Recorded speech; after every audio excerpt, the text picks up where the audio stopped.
naisip ko na magluto ng kakaibang lahok at pechay lang talaga at kaunting baboy. Meron din nga pala yung minit-mit na kaunting manok. Natira ko lang sa ref. Mga kumare, panoodin nyo hanggang dulo para naman kayo ay matakam sa aking nilulutong pansit. Kung nga munang lutuin yung mga panlahok at ng gulay at aking inihiwalay nga naman sa isang lalagyan. Tapos lang yan mga kumare ay para hindi malabog ang ating gulay. Pala ay timplado na at may kaunting pampalasa na. Kaya aking sinatsaga kahit mainit na ihiwalay sa isang lalagyan. Ito na nga at nag-umpisa na ako magpakulo ng para sa pansit naman. Lagyan ko na rin nga pala ng kaunting pampalasa yan at mga kaunting seasoning. At nilagay ko na ang ating pansit bihon. Antay lang natin na kumulo at kaunting balibaliktad lang. Okay na yan. Pansit nga pala mga kumare ay gusto ko hindi masyadong makulay. Kung maaari may putlala, parang ako lang ang kulay. Kaya na nga at naiganam kunti-unti ang kanyang sabaw at nasisip-sip ng pansit. Mekos-mekos nga lang natin yan sa paghahalo at mamaya wala na talaga yung sabaw. Di ko na nga pala yan mga kumari ginisa sa mantika at yung aking panlahok ay may mantika na yun. Ayaw ko na sobrang dami. Ito na nga at ilalagay ko na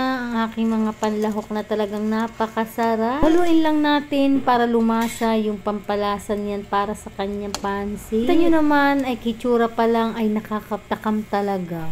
Kaya mga kumare, kung gusto mong magluto ng ganyan ay napakasimple lang at napakamurang halaga ay kayang-kaya mo. Kaya mga kumare ang aming hapunan ngayong gabi at di na nagkakanin. Yun nga pala ay okay na ang ganyang hapunan.